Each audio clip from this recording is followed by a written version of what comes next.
What if I told you that the AI race may have been decided long before most people even realized it had begun? Not last year, not even in the last decade, but more than 30 years ago, through a series of quiet, systematic decisions that reshaped an entire nation's approach to science, engineering, and talent. Because here's the uncomfortable truth. Winning in artificial intelligence is not just about who has the fastest chips or the largest data centers. It's not even about who launches the flashiest model. At its core, AI dominance comes down to one thing: talent. The country that can consistently produce, train, and retain the highest concentration of elite engineers, mathematicians, and researchers will shape the future of this technology. For years, Washington believed it could slow China's technological rise by cutting off access to advanced semiconductors. The theory was simple: no cutting-edge chips, no cutting-edge AI. Meanwhile, parts of Silicon Valley viewed China as perpetually behind, good at scaling, good at copying, but not truly innovative. But that narrative has started to crack. When Nvidia CEO Jensen Huang publicly stated that roughly half of the world's AI researchers are Chinese, people paid attention. When he added that the majority of recent AI patents were being published by China, it forced a reassessment. Huang is not a distant observer. He sits at the center of the global AI hardware ecosystem. Nvidia's chips power much of today's AI infrastructure. If anyone understands where the talent and momentum are, it's him. And what he described was not a stagnant system struggling under sanctions. He described a vibrant, innovative ecosystem filled with highly trained engineers and world-class institutions. He pointed out that many of the top science and technology schools in the world are now in China. A decade ago, that would have sounded implausible to many Western policymakers. Today, it's part of a broader shift that's becoming difficult to ignore. To understand how this happened, you have to look back decades. More than 30 years ago, China began building something unusual: a nationwide talent pipeline designed to identify high-performing students in math and science at a young age. Each year, tens of thousands of exceptional high school students are selected into specialized programs. These students don't follow the typical academic path. Instead of focusing primarily on standardized entrance exams, they train intensively in mathematics, physics, computer science, and other competition-level subjects. The strongest among them compete in elite national and international competitions. Those who excel are fast-tracked into top universities, sometimes bypassing traditional entrance exams entirely. By the time many of them graduate high school, they have already completed advanced university-level coursework. This is not about producing a handful of prodigies. It's about scale, depth, volume. China graduates millions of STEM majors every year, far more than the United States. Even if only a fraction of those graduates are world-class, the absolute number matters. In a field like AI, where progress depends on thousands of incremental breakthroughs, having a massive, highly trained workforce creates compounding advantages. And this pipeline doesn't stop at university. Graduates move into China's leading technology companies, firms that have evolved from copycat startups into global powerhouses. Founders and core engineers behind major platforms in social media, e-commerce, chip design, and AI research often share similar academic backgrounds rooted in these elite programs. This kind of system cannot be sanctioned. It cannot be blocked by export controls. You can restrict hardware shipments, but you cannot prevent a country from training its own mathematicians and engineers at scale. Former Google CEO Eric Schmidt recently acknowledged something important. He once believed that U.S. chip restrictions were significantly slowing China's AI progress. But over time, he observed a shift. China did not simply try to replicate America's strategy. It adapted.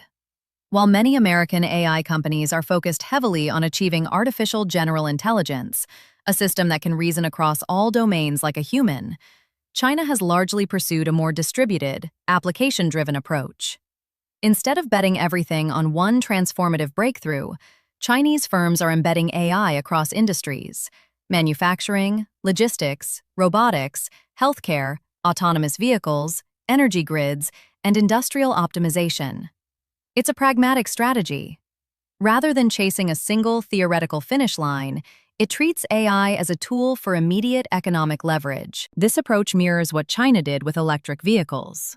Within a decade, Chinese EV manufacturers went from relative obscurity to global dominance. Massive domestic competition, government support, vertical integration, and relentless iteration produced scale advantages that were hard to match. Now, similar patterns are emerging in robotics and AI-driven automation. Another critical difference lies in openness. Many American frontier AI models operate under closed systems, closed weights, restricted training data, tightly controlled APIs. China, by contrast, has leaned more heavily into open-weight models and broader sharing within its ecosystem. That openness allows developers across emerging markets, particularly in regions connected through trade and infrastructure partnerships, to build on Chinese models. If large portions of the developing world adopt Chinese AI platforms by default, network effects could compound. Developers build tools on top of those systems. Local businesses integrate them. Universities train students on them. Over time, technological ecosystems solidify. A striking example of this dynamic was the release of DeepSeek's R1 model.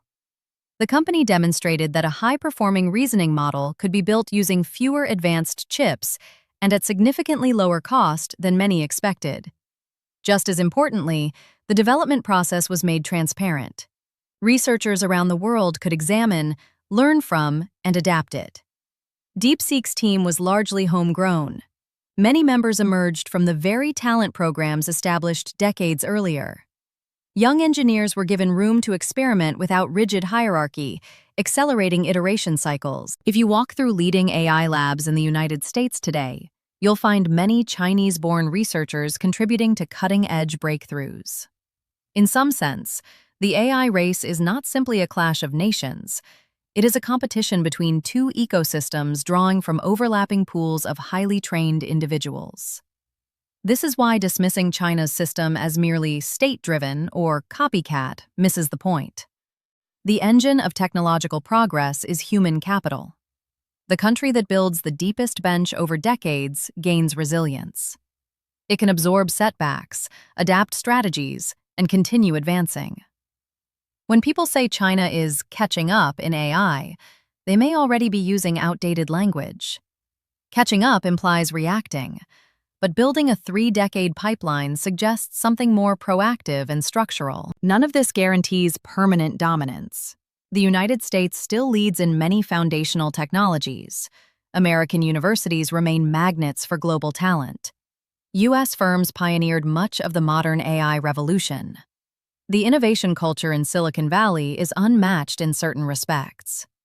But the gap is narrower than many assumed. And that brings us to investors. As AI shifts from theoretical research into widespread deployment, the companies that apply it effectively, across commerce, logistics, healthcare, and enterprise software, may capture enormous value. We are entering a phase where practical implementation matters as much as frontier breakthroughs. One emerging player operating at the intersection of AI, e-commerce, and payments is Resolve AI. The company focuses on improving how consumers search, shop, and complete transactions online through commerce-specific generative AI tools. Instead of building a general-purpose chatbot, it has developed a specialized, large language model optimized for retail and marketplace environments. Resolve recently completed a substantial financing round, strengthening its balance sheet as it expands enterprise deployments. The company reported significant annual recurring revenue growth and achieved its first profitable month toward the end of 2025. Guidance for 2026 projects aggressive scaling, reflecting management's confidence in demand for AI-powered commerce solutions. Partnerships with major technology platforms add credibility, and analysts have begun assigning higher price targets based on growth trajectory and scalability. Compared to some private AI peers trading at lofty revenue multiples, Resolve's valuation appears more conservative, though investors should always conduct independent research and assess risk tolerance carefully. The broader takeaway is this: AI's impact will not be limited to a handful of mega-cap firms. Across industries, companies that integrate AI to solve specific, measurable problems stand to benefit. Whether in China, the United States, or elsewhere, the winners may be those who turn intelligence into productivity. So where does that leave us? The global AI race is less about a dramatic finish line and more about sustained capacity. It's about education systems, research institutions, industrial policy, private capital, and entrepreneurial culture interacting over decades. China invested early in talent density. The United States invested early in foundational research and venture-driven innovation. Now both systems are evolving under competitive pressure. The future will likely not be defined by a single victor, but by parallel ecosystems pushing each other forward. Collaboration and competition may coexist uneasily. Policymakers will debate export controls, partnerships, and national security implications. Companies will chase breakthroughs.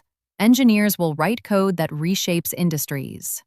But beneath the headlines and hype cycles, one principle remains constant. Technology leadership flows from people. Who trains them? Who funds them? Who gives them freedom to experiment? Who builds institutions that compound knowledge over time? That's the real story behind artificial intelligence, and it's a story that began decades ago, long before most of the world was paying attention. As we move deeper into 2026, the question is no longer whether China is a serious AI contender. The question is how the rest of the world responds, not just with sanctions or slogans, but with long-term investments in education, research, and practical deployment. Because in the end, the AI race will not be won in a single year. It will be shaped by the systems nations build and sustain for generations.